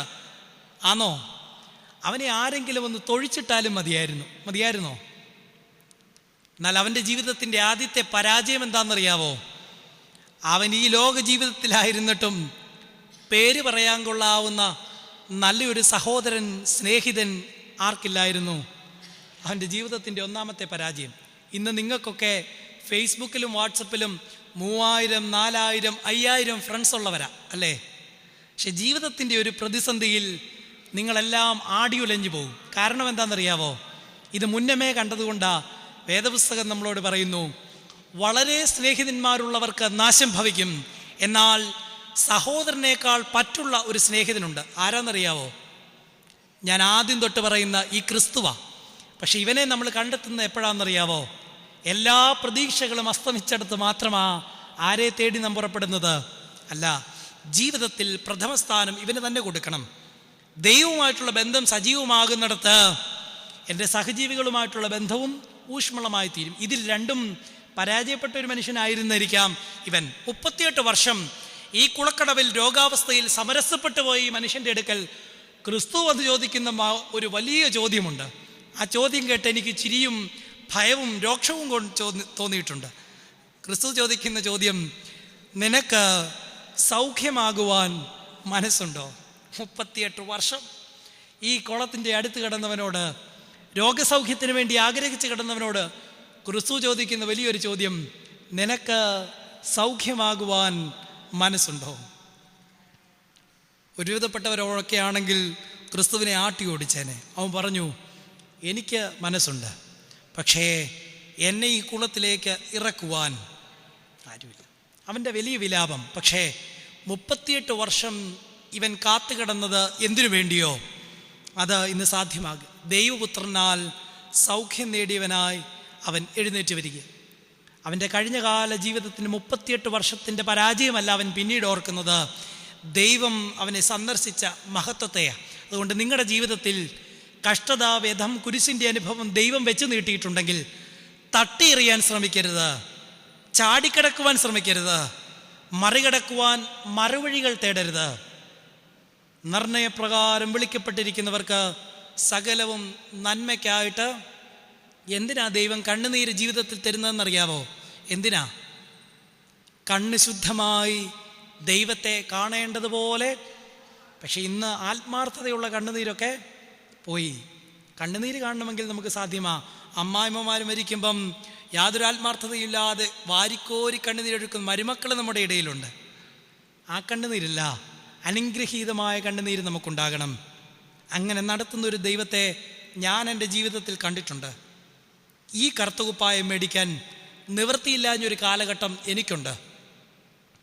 എന്നാൽ എൻ്റെ കറുത്തകുപ്പായത്തിന് ആദ്യം എനിക്കൊരു മൂലധനം തരുന്നത് എൻ്റെ അമ്മച്ചിയുടെ അനിയത്തി, ഒരു നിർധനയായ വിധവയുണ്ട്.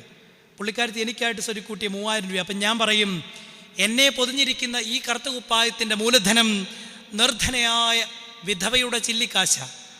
അങ്ങനെ പോറ്റാൻ അറിയാവുന്ന ഒരു ദൈവം നമുക്കുണ്ട് എന്ന് നിങ്ങൾ വിശ്വസിക്കുന്നുവെങ്കിൽ നിങ്ങൾ ഭാരപ്പെടേണ്ട. ഈ കുരിശിൻ്റെ മുൻപാകെ വന്ന് വിലപിക്കേണ്ട. ഈ കുരിശിൻ്റെ മുൻപാകെ വന്ന് ദൈവത്തോട് പരാതിപ്പെടേണ്ട. നിർണയപ്രകാരം വിളിക്കപ്പെട്ടിരിക്കുന്നവരെ കാത്തുരക്ഷിക്കുന്ന ദൈവത്തെ വിശ്വസിച്ചാൽ മാത്രം മതി. ഈ കുരിശ് നമ്മുടെ ജീവിതത്തിൻ്റെ പ്രശംസയായി തീരണം. ഈ കുരിശ് നമ്മുടെ ജീവിതത്തിൻ്റെ പ്രശംസയായി തീരണം. ഇതിലൂടെ നമുക്ക് വേണ്ടി യാഗമായി തീർന്നവനെ നമുക്ക് ധ്യാനിക്കാൻ സാധ്യമാകണം. യഹൂദന്മാരുടെ കാഴ്ചപ്പാടിൽ തികച്ചും പ്രൊഫൈനായിരിക്കുന്ന, ഹീനമായിരിക്കുന്ന ഒരു പണിഷ്മെൻറ്റിൻ്റെ രീതിയായിരുന്നു കുരിശ്. പക്ഷെ ക്രിസ്തുവിൻ്റെ മരണത്തോടുകൂടി അതെന്തായി? വിശുദ്ധമായി മാറി. ഈ കുരിശ് വിശുദ്ധമായി. അതുകൊണ്ടാണ് പൗലോസ് അപ്പോസ്തലൻ പറയുന്നത്, എനിക്കോ നമ്മുടെ കർത്താവായ യേശു ക്രിസ്തുവിൻ്റെ ക്രൂസിലല്ലാതെ പ്രശംസിപ്പാൻ. He knew the purpose of the cross. He knew the person who was crucified. കുരിശിൽ മരിച്ചത് ആരാണെന്ന് ബോധ്യമുണ്ടായിരുന്നു. കുരിശിൻ്റെ ഉദ്ദേശം എന്താണെന്ന് പൗലോസ് അപ്പോസ്തലൻ അറിയാം. എനിക്കോ നമ്മുടെ കർത്താവായ യേശു ക്രിസ്തുവിൻ്റെ ക്രൂസിലല്ലാതെ പ്രശംസിപ്പാൻ ഇടവരരുത്. ഇവിടെ ആയിരിക്കുമ്പം നമുക്ക് ഈ മനുഷ്യനെ നോക്കുമ്പം രണ്ടാമത് കിട്ടേണ്ടുന്ന ധ്യാനം, here is the man, behold the man. യാഗത്തിനായിട്ട് പിറന്ന മനുഷ്യൻ, യാഗത്തിനായിട്ട് പിറന്ന മനുഷ്യൻ. ഈ കുരിശ് വരയ്ക്കുമ്പോഴും, ഈ കുരിശ് ധരിക്കുമ്പോഴും, ഈ കുരിശ് വഹിക്കുമ്പോഴും നമ്മൾ പ്രാർത്ഥിക്കണം, നാഥാ, നിന്റെ കഷ്ടാനുഭവത്തെ ധരിപ്പാനും നിന്റെ അപമാനത്തെ വഹിപ്പാനും നിന്റെ കുരിശിനോട് സാമ്യപ്പെടുവാനും അടിയങ്ങളെ ഒരുക്കണമേ. നിന്റെ കഷ്ടാനുഭവത്തെ ധരിപ്പാനും നിന്റെ കുരിശിനെ വഹിപ്പാനും നിന്റെ താഴ്മയിൽ സാമ്യപ്പെടുവാനും അടിയങ്ങളെ ഒരുക്കണമേ. ദൈവാനുഭവത്തിലേക്ക് വരുമ്പം ഈ യാഗത്തിൻ്റെ മനോഭാവം എനിക്ക് വേണ്ടി എന്ന ചിന്ത മാറ്റിവെക്കുകയും എന്നിലൂടെ എൻ്റെ ക്രിസ്തുവിൻ്റെ അനുഭവത്തെ മറ്റുള്ളവർ കൂടി സാധ്യമാക്കി കൊടുക്കുന്നിടത്ത് അതുകൊണ്ട് ആരാധനയിൽ ഒരു വലിയ വാചകമുണ്ട്: വന്ന് വസിച്ച് കവിഞ്ഞ് ഒഴുകണം. എന്നിൽ കരുതി വെക്കുന്നതല്ല ആത്മീയത, വന്ന് വസിച്ച് കവിഞ്ഞ് ഒഴുകണം. ഹിയർ ഇസ് ദ മാൻ, യാഗത്തിനായിട്ടുള്ള മനുഷ്യൻ. മൂന്നാമത് ഒരു കാര്യം കൂടെ ധ്യാനിച്ച് നാം അവസാനിപ്പിക്കുക. ബിഹോൾഡ് ദ മാൻ, ഏകലക്ഷ്യമുള്ള ഒരു മനുഷ്യൻ. ഏകലക്ഷ്യം ജീവിതത്തിനുണ്ടായിരുന്ന മനുഷ്യൻ. എന്തായിരുന്നു അവൻ്റെ ലക്ഷ്യം? തൻ്റെ പിതാവിൻ്റെ ഇഷ്ടം പരിപൂർണമായി ഈ ലോകത്തിൽ നിറവേറ്റുക. തൻ്റെ പിതാവിൻ്റെ ഇഷ്ടം പരിപൂർണമായി ലോകത്തിൽ നിറവേറ്റുക. അതിൽ വിജയിച്ചയാളുമായിരുന്നു ആര്? ക്രിസ്തു.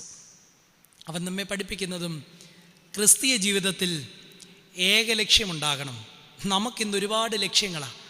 പല വഴി ഓടാൻ ശ്രമിക്കുക. ക്രിസ്തീയ ജീവിതത്തിന് ഒറ്റ ലക്ഷ്യമുള്ളൂ. എന്താ ലക്ഷ്യമെന്നറിയാവോ? വിശുദ്ധിയിൽ വളരുക.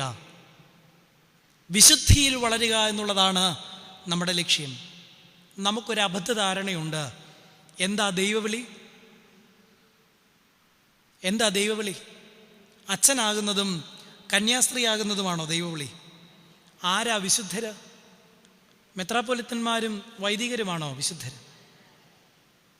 ദൈവത്തിൻ്റെ പിൻഗാമിയായി ഇറങ്ങിപ്പുറപ്പെട്ടവനൊക്കെയും അവൻ്റെ മുൻപാകെയുള്ള ദൈവസൃഷ്ടിയുടെ മുഴുവൻ്റെയും വിളിയാണ് വിശുദ്ധിയിലേക്കുള്ള ക്ഷണം.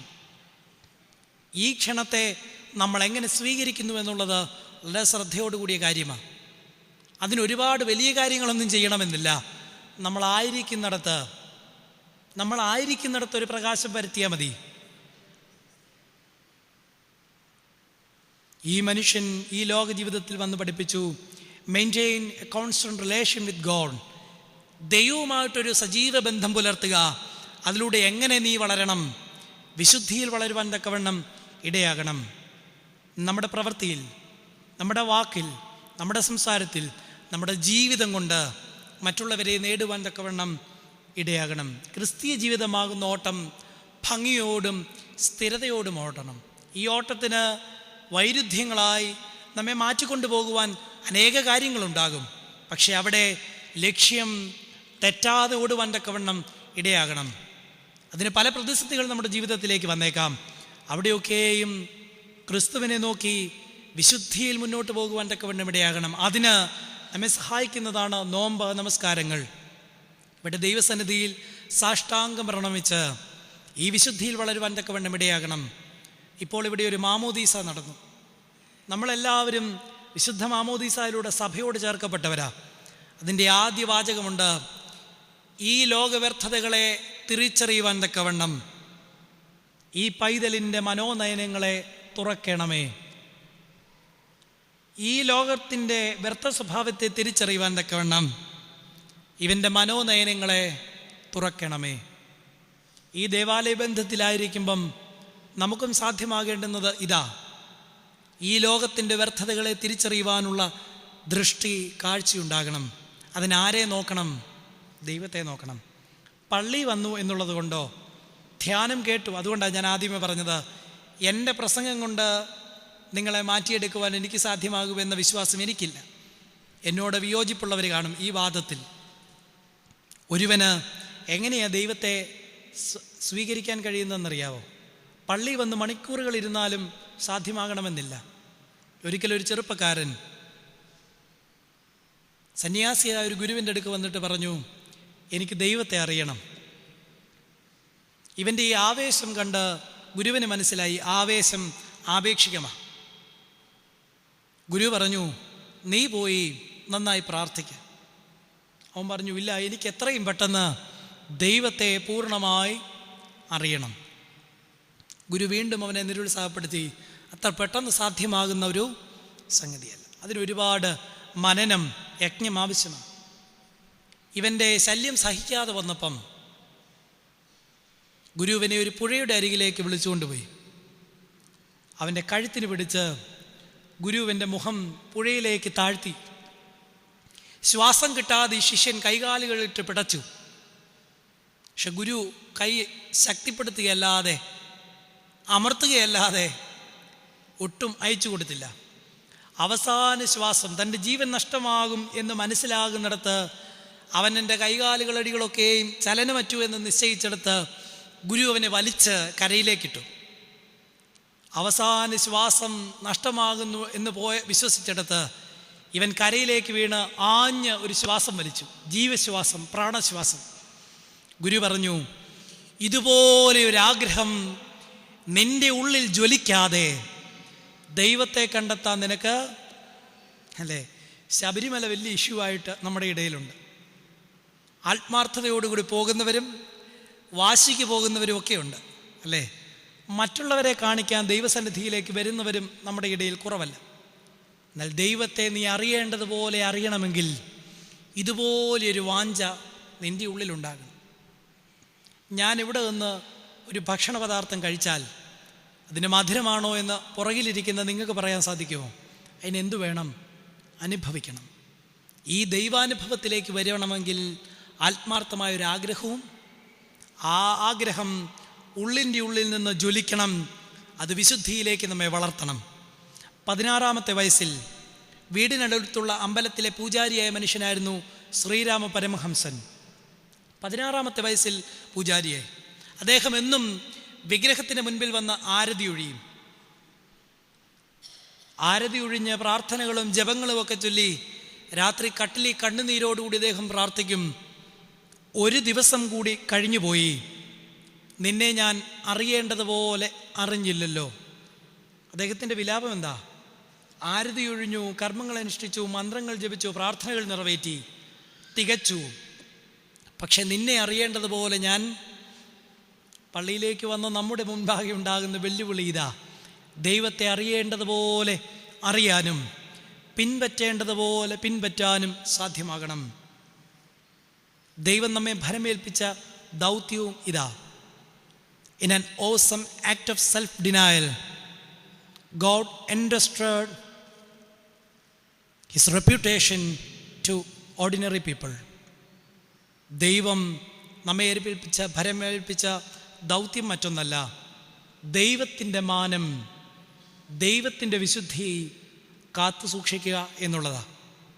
ഈ ലക്ഷ്യത്തിലേക്ക് നടന്നെടുക്കുവാൻ തക്കവണ്ണം ഇടയാകണം. ഞാൻ ഒന്നുകൂടെ ഓർപ്പിക്കട്ടെ, പരമരയിലേക്കുള്ള യാത്രയല്ല പദയാത്ര. പരിമലത്തിലുമേലും നടന്ന വിശുദ്ധിയുടെ വഴികളിലൂടെയുള്ള യാത്രയാണ് പരിമല തീർത്ഥയാടനം. ഇവിടെ ആയിരിക്കുമ്പം ആ വിശുദ്ധിയെ മുത്തുവാൻ തക്കവണ്ണം എനിക്കും നിങ്ങൾക്കും സാധ്യമാകണം. Behold the man. എങ്ങനെയുള്ള മനുഷ്യൻ? ധൂമ്രവസ്ത്രം ധരിച്ച്, മുൾക്കിരീടമണിഞ്ഞ്, രക്തമൊലിക്കുന്ന മുഖവുമായി ലോകത്തിൻ്റെ മുൻപാകെ നിൽക്കുന്ന മനുഷ്യൻ. പക്ഷേ സത്യമനുഷ്യനെ കാണണമെങ്കിൽ, അന്തസ്സുള്ള മനുഷ്യനെ കാണണമെങ്കിൽ, ജീവിതമുള്ള മനുഷ്യനെ കാണണമെങ്കിൽ, നല്ല മനുഷ്യനെ കാണണമെങ്കിൽ, സ്വർഗം സന്തോഷിച്ച മനുഷ്യനെ കാണണമെങ്കിൽ ആരെ നോക്കണം? ക്രിസ്തുവിനെ നോക്കണം. അവനിൽ നാം കണ്ടെത്തിയ 3 പ്രത്യേകതകളാണ് ഇന്ന് നാം ധ്യാനിച്ചത്. ഒന്ന്, എന്താ പറഞ്ഞത്?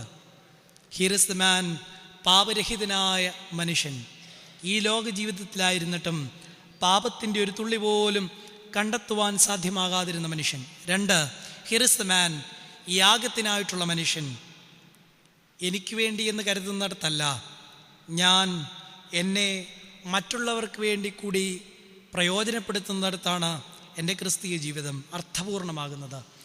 എനിക്ക് വേണ്ടി, പാപമില്ലാതിരുന്നിട്ടും എനിക്ക് വേണ്ടി മരിച്ച ക്രിസ്തുവിനെ ഞാൻ ഇവനിൽ കണ്ടെത്തുന്നു. ഹിയർ ഇസ് ദ മാൻ, യാഗത്തിനായിട്ടുള്ള മനുഷ്യൻ. 3, ഹിയർ ഇസ് ദ മാൻ, ഏകലക്ഷ്യമുള്ള മനുഷ്യൻ. ജീവിതത്തിൽ ഒരേ ഒരു ലക്ഷ്യമേ ഉണ്ടായിരുന്നുള്ളൂ, ആ ലക്ഷ്യം പൂർത്തീകരിച്ച മനുഷ്യൻ. ഈ ലക്ഷ്യം പൂർത്തീകരിച്ചില്ല എങ്കിൽ ഉണ്ടാകുന്ന അപകടം എന്താണെന്നറിയാവോ? നാം ഈ ലോകത്തിൽ നിന്ന് മാറ്റപ്പെടുമ്പം നമ്മെക്കുറിച്ച് മറ്റുള്ളവർക്ക് ഒരു നന്മയും പറയാനുണ്ടാകില്ല. ഒരു നന്മയും മറ്റുള്ളവർക്ക് നമ്മെക്കൊണ്ട് പറയാൻ ഉണ്ടാകില്ല. എനിക്ക് വലിയൊരു അബദ്ധം പറ്റി എൻ്റെ വൈദിക ജീവിതത്തിൽ. ഒരു പ്രായമുള്ള ഒരു അപ്പച്ചൻ മരിച്ചെടുത്ത് ഞാൻ പോയി. എനിക്ക് വ്യക്തിപരമായിട്ട് ആ അപ്പച്ചനെ പരിചയമില്ല. എങ്കിലും ഞാനവിടെ ചെന്നപ്പം ആ വീട്ടുകാരെന്നോട് പറഞ്ഞു, പ്രസംഗിക്കണം. ഈ മരണ വീട്ടിൽ പ്രസംഗം തന്നെ ചേർച്ചയുള്ളതല്ല, എങ്കിലും സാക്ഷ്യമുള്ളവരാണെങ്കിൽ പ്രത്യാശയുടെ 1-2 വചനങ്ങൾ പറയണം. അങ്ങനെ ഞാൻ മരണാനന്തര ജീവിതത്തെക്കുറിച്ചൊക്കെ പറഞ്ഞിട്ട് ഒടുവിൽ ഒരു അബദ്ധം പറഞ്ഞു. ഈ അപ്പച്ചൻ്റെ മാതൃകകളെ പിൻപറ്റുവാൻ നമുക്ക് സാധ്യമാകണം. എല്ലാവരുടെ മുഖം വിവർണമായി. അപ്പം എനിക്ക് മനസ്സിലായി എന്തോ ഒരു അപകടം എനിക്ക് പിണഞ്ഞിരിക്കുന്നു. ഇറങ്ങി വന്നപ്പം അപ്പച്ചൻ്റെ മക്കളിൽ ഒരാൾ എന്നോട് വന്ന് പറഞ്ഞു, അച്ഛൻ പ്രസംഗിച്ചതൊക്കെ ശരി, ഒടിവ് പറഞ്ഞത് എനിക്കിഷ്ടമായില്ല. കാരണം ഈ അപ്പച്ചൻ ആരായിരുന്നു പുള്ളി എന്നറിയാവോ? ജീവിച്ചിരുന്നപ്പം he had an illegal relation, മറ്റൊരു ഭാര്യയും അത് 2 പിള്ളേരും ഉണ്ടായിരുന്നു. അവർ ആ അപ്പച്ചനെ കുറിച്ചാണ് പറഞ്ഞത്. ഈ അപ്പച്ചൻ്റെ മാതൃക പിൻപറ്റണം. ചിരിക്കരുത്. നമ്മെക്കുറിച്ച് മറ്റുള്ളവർ പറയേണ്ടുന്ന സാക്ഷ്യം എന്തായിരിക്കണം? ഈ നിമിഷം എൻ്റെ ദൈവം തമ്പുരാൻ എന്നെ വിളിച്ചാലും മറ്റുള്ളവർ പറയണം, ഈ മനുഷ്യൻ ദൈവ തേജസ് ഉണ്ടായിരുന്ന ഈ മനുഷ്യൻ്റെ വേർപാട് നമുക്ക് നികത്താകാനാവാത്ത ഒരു വിടവ്. അവിടെയാണ് ജീവിതം അർത്ഥപൂർണ്ണം. ആ വിശുദ്ധിയിൽ ജീവിക്കുവാൻ നമുക്കിടയാകണം. ഒരു കഥ പറഞ്ഞുകൊണ്ട് ഞാൻ എൻ്റെ പ്രസംഗം അവസാനിപ്പിക്കുക. ഒരിക്കലൊരു നാട്ടിൽ കുറച്ച് പേർക്ക് പള്ളി പൊളിച്ചു പണിയണമെന്നൊരാഗ്രഹം. കുറച്ച് പേർക്ക് പള്ളി പണിയുണ്ടെന്നും കുറച്ച് പേർക്ക് പള്ളി പണിയണമെന്നും അങ്ങനെ വലിയ തർക്കമായി അച്ഛൻ വല്ലാതെ പ്രയാസപ്പെട്ടു. അവസാനം പൊതുയോഗം വിളിച്ചപ്പം ഈ പള്ളി പണിയുണ്ടെന്ന് തീരുമാനിച്ചവരെ ബുദ്ധിയുള്ളവരെ അവർ പൊതുയോഗത്തിൽ വന്നിട്ട് പറഞ്ഞു, അച്ഛാ പ്രയാസമൊന്നും വേണ്ട, പള്ളി പണിയണമെന്ന് ഇവർക്ക് ഇത്ര ആഗ്രഹമാണെങ്കിൽ പള്ളി പണിതോട്ടെ. പക്ഷെ 3 കണ്ടീഷനുണ്ട്, അത് പാലിക്കണം. അപ്പം അച്ഛനും ആശ്വാസമായി, എങ്ങനെയെങ്കിലും ഈ പ്രശ്നം ഒന്ന് പരിഹരിക്കാം. ഒന്നാമത്തെ കണ്ടീഷൻ, പഴയ പള്ളി ഇരിക്കുന്നിടത്ത് തന്നെ പുതിയ പള്ളി പണിയണം. എല്ലായിടത്തും ഒക്കെ അങ്ങനെയാണ് അല്ലേ? പഴയ പള്ളിയുടെ സ്ഥാനത്ത് തന്നെ പുതിയ പള്ളി. രണ്ടാമത്തെ കണ്ടീഷൻ, പഴയ പള്ളിയുടെ സാധനങ്ങൾ കൊണ്ട് തന്നെ പുതിയ പള്ളി പണിയണം. അപ്പോൾ അവർ നോക്കിയപ്പം നല്ല കട്ടളയാണ് എടുക്കാം, ഷീറ്റ് പൊട്ടിയിട്ടില്ല എടുക്കാം, ചിലവ് കുറയ്ക്കാം, സമ്മതിച്ചു. പഴയ പള്ളിയുടെ സാധനങ്ങൾ കൊണ്ട് തന്നെ. മൂന്നാമത്തേതാണ് അതിഭയങ്കരം, പുതിയ പള്ളി പണിത് കഴിഞ്ഞിട്ടേ പഴയ പള്ളി പൊളിക്കാവുള്ളൂ. പിന്നെ പള്ളി പണി നടക്കുമോ? എല്ലാ വെള്ളിയാഴ്ചയും ധ്യാനമുണ്ട്, ബുധനാഴ്ചകളിൽ ധ്യാനമുണ്ട്, വചനം കേൾക്കുവാൻ ഒരുപാട് മുഖാന്തരങ്ങളുണ്ട്, പ്രസംഗിക്കുന്നവരുടെ എണ്ണവും ഒരുപാട് കൂടുതലാണ്. പക്ഷേ ഈ പുണ്യപുരുഷൻ ജീവിച്ചതുപോലെ ജീവിക്കുന്നവരുടെ എണ്ണം കുറഞ്ഞു പോയി എങ്കിൽ അതെൻ്റെ പരാജയം, നിങ്ങളുടെ പരാജയം. അവിടെ ഒരു നവീകരണം സാധ്യമാക്കിയെടുക്കുവാൻ നമുക്ക് സാധ്യമാകണം. ഇത് സാധ്യമാകുന്നിടത്ത് ശഭശോഭിതമാകും, വ്യക്തിജീവിതം പ്രകാശമാകും, ലോകം തന്നെ രൂപാന്തരപ്പെടും. അതിന് ദൈവത്തിൻ്റെ പരിശുദ്ധാത്മാവ് എന്നെ നിങ്ങളെ സംഗതിയാക്കട്ടെ എന്ന് ആത്മാർത്ഥമായിട്ട് പ്രാർത്ഥിക്കുന്നു.